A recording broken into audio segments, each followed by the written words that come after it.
जय हिंद एवरीवन, कैसे हो आप सभी लोग। स्वागत है आपका आज के इस वीडियो में। सीपीएफएससी एग्जाम 2026 जो है फाइनली कंप्लीट हो चुका है दोस्तों। आंसर की जो है रिलीज़ की जा चुकी है, कट ऑफ जो है वो भी रिलीज़ की जा चुकी है। आपने काफ़ी सारी वीडियोस देख ली होगी। अभी आपके माइंड में एक कन्फ्यूजन चल रहा होगा कि सर मेरे फलाना नंबर बन रहे हैं, मैं श्योर नहीं हूँ कि क्या मुझे नेक्स्ट स्टेज जो होती है सीपीएफ एग्ज़ाम के अंदर उसके लिए प्रिपेयर करना चाहिए या नहीं करना चाहिए। इस वीडियो में पर्टिकुलरली हम डिस्कस करेंगे कि कितने स्कोर अगर आपका है तो आपको जो है नेक्स्ट स्टेज के लिए प्रिपेयर करना चाहिए दोस्तों। काफ़ी जो है माइंड लगा के जो मैं वीडियो बना रहा हूँ, एक पर्टिकुलर नंबर आपको बताऊंगा। अगर उस नंबर के अराउंड आपके मार्क्स हैं then definitely you should start preparing for next stage, okay. क्योंकि ये नंबर ऐसा नंबर होगा जिसमें बिल्कुल 99.99% चांस है कि आपका नाम आएगा ही आएगा लिस्ट के अंदर, ठीक है ना। चलिए आगे बढ़ते हैं। सीपीएफ एग्ज़ाम की अगर हम एक ब्रीफ टाइमलाइन अगर देखें तो आपका एग्ज़ाम जो है अभी 19 जुलाई 2026 यानी कल को जो है संपन्न हुआ है, ठीक है। रिज़ल्ट को आने में जो है डिपेंड करता है, अलग अलग सालों में अलग अलग टाइम पे आया है। कभी 30 दिनों में भी आया है, 40 दिनों में भी आया है, 45 दिन में भी आया है, 60 दिन में भी आया है, 3 महीने में भी आया है। तो अप्रोक्सीमेट जो टाइम होता है वो 45 दिन से लेकर 60 दिन का अप्रोक्सीमेट टाइम होता है, ठीक है। यानी आप मान के चलो सितंबर के महीने में आपका रिजल्ट आएगा, 10 सितंबर तक आ जाए, 15 तक आ जाए, 20 तक आ जाए, ठीक है। अराउंड अप्रोक्सीमेट मान के चलो 20 सितंबर तक आपका रिटर्न एग्जाम का रिजल्ट आ जाएगा, ठीक है। रिटर्न एग्जाम के रिजल्ट के बाद जो है अक्टूबर के अंदर जो है अप्रोक्सीमेट मिड अक्टूबर या अक्टूबर के एंड में जो है आपका पीटी का शेड्यूल आता है दोस्तों, जिसमें आप देखेंगे कि भाई फिजिकल आपका कौन से सेंटर पे होगा, क्या किस डेट को होगा, वो सब चीज़ जो है रिलीज़ की जाती है। पर्टिकुलरली आपको एक डेट दी जाएगी, उस डेट के ऊपर जो है आपको पीटी के अंदर अपीयर होना है। ये होगा आपका नवंबर और दिसंबर के महीने में, ठीक है। नवंबर 20 तारीख के अराउंड से जो है पीटी जनरली आपके स्टार्ट हो जाते हैं और दिसंबर के मंथ तक जो है सब खत्म हो जाते हैं, ठीक है। देन इसके बाद नेक्स्ट जो स्टेज आती है आपकी पीटी वगैरह की तैयारी बच्चे करते हैं। देन आपका नेक्स्ट जो स्टेज आती है वो आती है आपकी इंटरव्यूज़ की, ठीक है। इंटरव्यूज़ जनरली जो है आपके अप्रैल और मई के महीने में होते हैं, कई बार जो है मार्च के एंड लास्ट वीक से भी शुरू हो जाते हैं, बट अप्रैल और मई के महीने मान के चलो 2027 में आपके इंटरव्यूज़ होंगे। और इंटरव्यू के जस्ट बाद जैसे ही इंटरव्यू आपके सारे खत्म हुए विद इन अ वीक के अंदर अंदर सब बच्चों के जो है मेडिकल करा लिए जाते हैं, ठीक है। फिर आता है आपका फाइनल रिजल्ट। फाइनल रिजल्ट की जो है बच्चे वेट करते रहते हैं। जैसे इस बार 2 महीने तो हो चुके हैं वेट करते हुए, ठीक है। वैसे स्टैंडर्ड प्रोटोकॉल तो ये है कि भाई जैसे ही आपका फिजिकल हुआ विद इन जो है 7 डेज़ to 14 डेज़ का टाइम जो है, हफ्ते से 2 हफ्ते के बीच में जो है रिजल्ट डिक्लेयर जो है कर देते हैं जनरली यूपीएससी। बट इस बार जो है कुछ कोर्ट केसेस वगैरह चल रहे हैं, उसकी वजह से 2 महीने का डिले ऑलरेडी हो चुका है रिजल्ट के अंदर, ठीक है। अब ये देखना है कि कब देंगे रिजल्ट, तो इसलिए मैंने यहाँ पे फाइनल रिजल्ट राम भरोसे लिखा है, ठीक है ना। तो ये है भाई। उसके बाद अब बात करते हैं सेफ स्टोर के बारे में। बहुत ज़्यादा इधर उधर की बातें नहीं करूँगा, टू द पॉइंट चीज़ें बात करते हैं, ठीक है। स्टेज 2 यानी कि आपका, मैं यहाँ पे फाइनल लिस्ट की बात नहीं कर रहा हूँ बाय द वे, ये आप ध्यान रखना। फाइनल जो मेरिट लिस्ट है आपकी उसके बारे में यहाँ पे बात नहीं हो रही है। यहाँ पे बात हो रही है सिर्फ और सिर्फ उस स्कोर की कि सर इतने नंबर से ऊपर अगर आपके बन रहे तो आँख खोल के जो है आप जाओ तैयारी करिए, ठीक है। एग्जाम्पल के तौर पर आपका जो है जनरल कैटेगरी में अगर आपका स्कोर 110 बन रहा है और अच्छे से बन रहा है, कई बार बच्चे पता है क्या करते हैं, कई बार बच्चे क्या करते हैं, स्कोर तो बन रहा है जी 120, बाद में पता चलता है 95 ही नंबर आए। ऐसा नहीं होना चाहिए।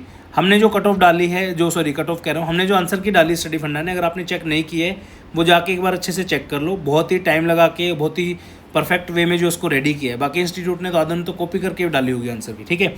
तो सबसे पहले हमने डाली थी और बहुत अच्छे से जो रिसर्च करके आंसर की डाली। और इस बार जो है कोई भी क्वेश्चन पे ऐसा मुझे डाउट अभी तक रेज नहीं हुआ है कि किसी का आंसर हमने बी बताया और कोई सामने वाला कह रहा होगा सर इसका तो सी होगा, डी होगा, ठीक है। जनरली हर साल में ऐसा ही होता था, 1-2 क्वेश्चन गलत हो जाता था और बच्चे बोलते भी थे कि सर ये क्वेश्चन का आंसर गलत है। बट इस बार जो एक भी ऐसा क्वेश्चन देखने को नहीं मिला। तो जनरली आप मान के चलो 99.99% आंसर की में कोई दिक्कत नहीं है आपकी, ठीक है। उसके बाद जिन भी बच्चों का जनरल कैटेगरी से अगर आप बिलोंग करते हैं, मान के चलो 110 से ज़्यादा आपका स्कोर बन रहा है तो please start preparing for your physical, right. अगर उसमें 5 नंबर और आप जोड़ दोगे, कोई बोले कि जी मेरा तो 115 नंबर है, तो गारंटीड आपका नाम आएगा, गारंटी। रिटर्न में ले लो मुझसे लिखवा के, 115 नंबर आपके अगर पेपर 1 में है और पेपर 2 में ठीक ठाक 90-95 नंबर हैं तो आपका जो है, क्योंकि पेपर 2 का हम बता नहीं सकते ना, आप कैलकुलेट भी नहीं कर सकते कि कितने आएंगे, इसलिए जो है पेपर 1 के बारे में बात हो रही है यहाँ पे। 110 से 115 नंबर अगर आपके आ रहे हैं जनरल कैटेगरी में, गो स्टार्ट प्रिपेयरिंग फॉर पीटी। आप बोलोगे सर पीटी के लिए क्या प्रिपेयर करें, बिल्कुल जो बच्चे जिनका वेट ज़्यादा है, ठीक है, वो अपना वेट कम कर लीजिए, क्योंकि वहाँ पे जो है आपका भागने दौड़ने में आपको दिक्कत नहीं होगी अगर वेट ज़्यादा है तो। हालांकि आपको जो है असली वेट जो आपका चेक होगा वो मेडिकल्स में होगा, बट स्टिल फिजिकल के लिए भी मान लीजिए आपका वेट 95 है और आइडियल वेट आपका 75 होना चाहिए, तो एकदम से आप घटा नहीं पाओगे इसको, ठीक है। तो फिजिकल से पहले अपना वेट रिड्यूस कर लीजिए, थोड़ा थोड़ा भागना दौड़ना शुरू कर लो हल्का फुल्का, तो ये है। ओबीसी में अगर स्कोर 108 से ज़्यादा नंबर आ रहे हैं आपके, एससी में अगर आपका 100 प्लस स्कोर बन रहा है, एसटी में आपका 100 प्लस मार्क्स अगर बन रहे हैं, और ईडब्ल्यूएस कैटेगरी में 103 से ज़्यादा नंबर आपके बन रहे हैं, 103, 104, 105, ठीक है, तो आप लोगों को शॉर्ट जो है आपको अपनी पीटी की तैयारी शुरू करनी चाहिए। सर इसका क्या मतलब ये है कि जनरल कैटेगरी का कोई बच्चा जिसके 108 नंबर आ रहे हैं, क्या उसको पीटी की तैयारी नहीं करनी चाहिए? मैं ये नहीं कहूँगा कि आपको तैयारी करनी चाहिए या नहीं करनी चाहिए। मैंने क्या बोला है, सेफ स्कोर लिखा है मैंने यहाँ पे, यानी कि वो स्कोर जिसके ऊपर नंबर अगर आपके हैं तो डेफिनेटली आपको कॉल आ जाएगा सेकंड स्टेज के लिए, कोई दिक्कत नहीं है। यहाँ पे हो सकता है 107 नंबर वालों का भी कॉल आ जाए, ठीक है, वो एक अलग चीज़ होगा, वो देखने का विषय है। बट अभी के लिए जिन बच्चों के 110 से ऊपर नंबर बन रहे हैं तो आप अपने आप को सेफ महसूस कर सकते हैं। और प्लीज़ बार बार पूछना बंद कीजिए। Start preparing for your second stage which is your PT, right. तो this is the video. And काफ़ी लोग ऐसे होंगे जिनका पेपर अच्छा नहीं गया होगा, काफ़ी लोग ऐसे होंगे जो बॉर्डर लाइन पे होंगे। देखिए मैं आपको एक चीज़ बताना चाहूँगा ऑनेस्टली, सीएपीएफ एग्ज़ाम बहुत सारे लोगों ने बाय द वे आपको ये बोला होगा हो जाएगा, आप तैयारी कर लो, ये है वो है। मैं आपको ब्लंटली एक चीज़ आपके मुंह पे बता रहा हूँ अभी, ठीक है। जितने भी एस्पिरेंट 2026 का जिन्होंने एग्ज़ाम दिया, वो जिन्होंने पहला एग्ज़ाम दिया, जिन्होंने कोई और एग्ज़ाम भी दिया, आप सबके लिए एक मैसेज मैं देना चाहता हूँ। प्लीज़ जब भी आप गवर्नमेंट एग्ज़ाम की प्रिपरेशन में आते हैं, स्पेसिफिकली मैं बात कर रहा हूँ सीएपीएफ एग्ज़ाम की, ठीक है, क्योंकि लास्ट 10+ ईयर्स का जो है एक्सपीरियंस है मेरा इस एग्ज़ाम के अंदर। सीएपीएफ एग्ज़ाम जो है इतना ईजी एग्ज़ाम नहीं है कि आप आओगे, पहली बार में पेपर दिया और आप जो है लिस्ट में फाइनल में नाम लेके चले जाओगे, ठीक है।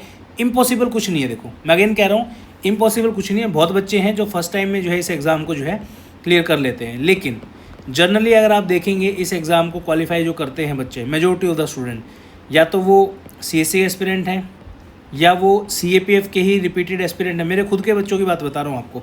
एक बच्चा था हमारा 2024 के अंदर जो है उसका इंटरव्यू उसने दिया, ठीक है, मेरा स्टूडेंट, फाउंडेशन बैच का स्टूडेंट, और बताओ, ठीक है, फाउंडेशन बैच का स्टूडेंट है, नाम नहीं लूँगा।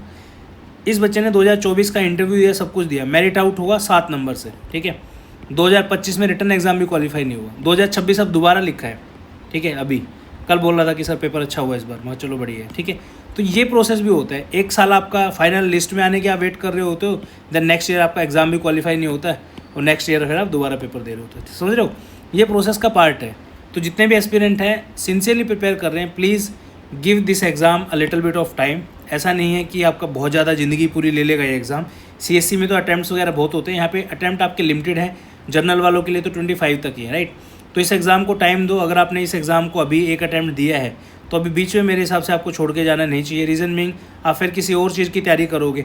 मान लीजिए आपने इस एग्ज़ाम में आपका हुआ नहीं, आपको लग रहा है आप एसएससी की तरफ भागे, वहाँ पे करप्शन भी है एसएससी के अंदर, ठीक है, पेपर भी लीक होता है, उसके बाद आपका टाइम भी नहीं पता कि कब एग्ज़ाम होगा कब नहीं होगा, नॉर्मलाइजेशन होगी, किन किन चीज़ों से लड़ोगे आप। ये सबसे बेस्ट एग्ज़ाम है यूपीएससी सीएपीएफ, ठीक है, साल में डेफिनेटली होना ही होना है।